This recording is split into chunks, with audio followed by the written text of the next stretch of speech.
Hello listeners, Stacey here, Head of Planning and Environmental Services at Wealden, and welcome to episode 6 of the Planning Pulse. Quick apology from me and the team here. We're a bit late with this episode, but it's been very busy, so apologies for lateness, but you've got us now. And I'm pleased and delighted to be joined today by Kirstin Roberts. Kirstin, do you want to introduce yourself? Good morning, and thank you, Stacey, for inviting me to this production. I've sprung this on you last minute, so that's why Kirstin is hesitating. But welcome, and thank you for giving the time. So you currently work in the Majors team here at Wealden. Do you want to say a quick bit to listeners about your role and your specialism in the team here? I am quite happy to.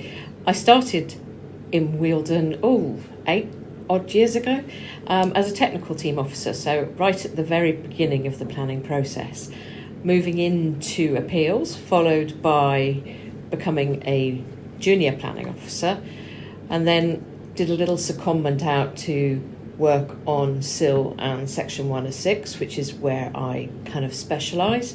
Then I did 2 years in planning policy, which has helped develop my knowledge and skills. And at the beginning of this year, I returned to the development management team as a senior planning officer in the Majors team. Brilliant, thank you. Really broad knowledge there, and actually there's a cut in there, isn't there, about us growing our own and developing members of the team, but that's for a different episode. But today we're going to update you all on recent and pending changes to permitted development rights, which are specifically related to agricultural land and buildings.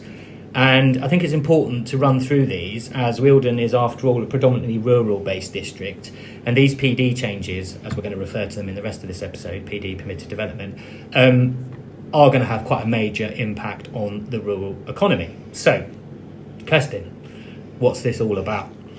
I suppose it relates to the changes to the PD rights for barn conversions, farm diversification schemes and agricultural development to take effect from the 21st of May 2024, so next week.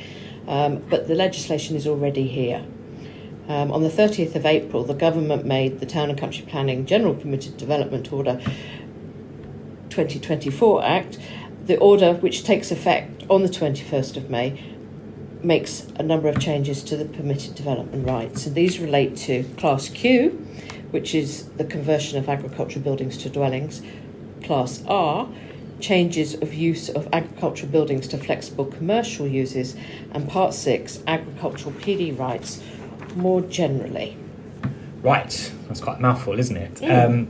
Let's go for it then. Let's do a high-level summary of these changes and what they mean for our farmers and rural-based workers, and indeed those others with barns and vacant stores in the countryside. Of course, but I'd also recommend reading the explanatory memorandum that was published alongside the order. We should put a link to that below. Okay, we'll do that.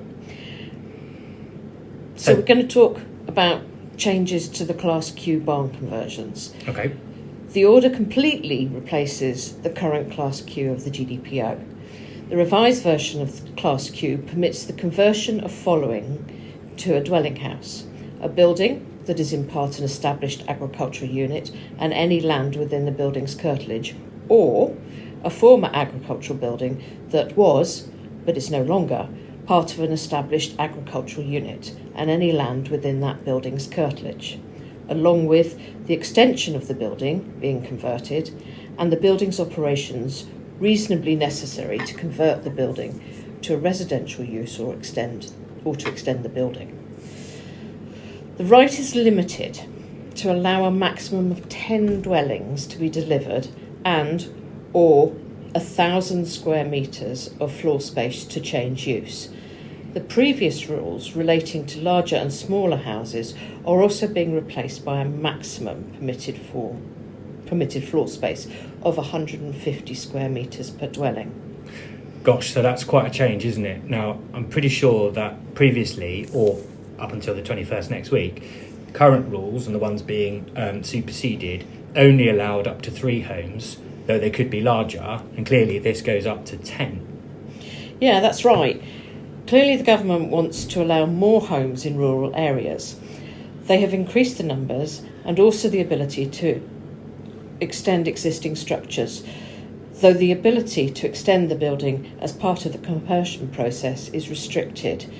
And it's restricted to a single storey rear extension that does not extend beyond the rear of the wall of the existing building by more than 4 metres and is on land covered by an existing hard surface. So not a huge area. Okay, that's really helpful. So I think we can all expect to see some changes arising from this. Can you tell the listeners a little bit about the process? Yeah, well, the revised version of Class Q also has some new prior approval requirements and restrictions attached to it. Very quickly, I think we should tell the listeners a little bit about what prior approval is. Although I say a little, it can be quite complicated, can't it? Yeah, this is a simplified application process where information is submitted to us linked to things like transport and highways, noise impacts, contamination risks and flooding risks, and then the location or the siting of the building. Whether the location or the siting of a building makes it impractical or undesirable for the dwelling will include reference to the following pieces of information. The servicing. That means if it's not apparent that the installation of services such as electricity and mains water would be relatively straightforward and feasible, additional information should be submitted as part of the prior approval application. And then also the nature of the adjoining use. So this is a consideration that sort of talks about partly overlapping with noise impacts and the impacts of the development.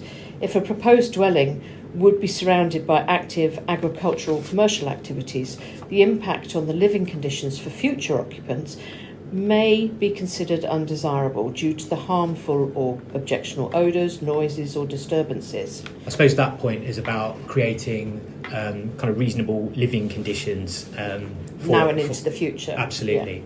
Yeah. And there's a matter to do with access, I think, isn't there? What, you mean the means of access? Okay. A building with no or poor means of access to the road is likely to require a significant length of hard tracked surface to facilitate the use of a dwelling. So basically you'd need to put a road into a house. In these instances, consideration is required over the effects of rural character of the area and whether these could be difficult to mitigate or overcome with a change of use and therefore impractical and undesirable. Okay, very good. There's a couple more bits, but I think we should skip those because it's probably going in and there's a little bit of repetition. So let's skip those bits and go on to the new provisions of Class Q and the prior approval matters. Okay. Does that mean I'm boring you? No, not at all. But as I mentioned, the new Class Q introduces further prior approval matters, and in particular a new prior approval requirement for conversions that includes extensions which relate to the impact of the proposed extension on the amenity of the adjoining premises. Confirmation that a building does not qualify as Class Q rights, if not large enough to be able to comply with the nationally described space standard prior to its conversion, and confirmation that the building does not qualify for Class Q rights if it does not have suitable existing access to a public highway. So basically what I've just said. That's why I was cutting to it. So that's really good, isn't it? So there's quite a lot to take in there, but I think it's really interesting that the nationally prescribed space standards are being imposed in the PD, right? So that's the minimum standards for the size of rooms, and it includes things like storage and circulation space. So I think that can only be regarded as a positive. But like we've said, quite a bit of change in these new permitted development regime. So I'm going to quickly go through the changes to Class R, which are typically referred to as the farm diversification matters. So government has also allowed a number of changes in Class R, which permit agricultural buildings to change to a number of flexible commercial uses. So the most important changes are as follows. There is an increase in the floor area that can change, and that's increased from 500 square metres to 1,000. Now there's a wider range of uses that are being permitted. The uses allowed under Class R now include general industrial purposes. It includes the provision of agricultural training and the use for outdoor sports or recreation. And there is a new condition being applied to the use for general industrial purposes, such uses have to be limited to the processing of raw goods, excluding livestock, which, other than ancillary goods, are produced on the site and are to be sold on the site. So no sort of importation of goods beyond that agricultural unit. Kirstin, so can you take us through the final changes, which are in part 6 and more commonly known as the sort of traditional agricultural PD rights, so linked to the farming activity rather than a diversification? Yeah, sure, no problem. These come in 2 parts. The first part is changes to PD rights on agricultural units of 5 hectares or more.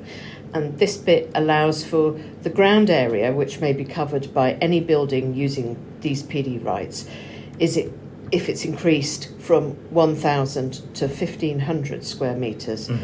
The ability to erect new buildings and extensions on a site that is or is within the curtilage of a scheduled monument, which has been removed. It's been removed, yeah.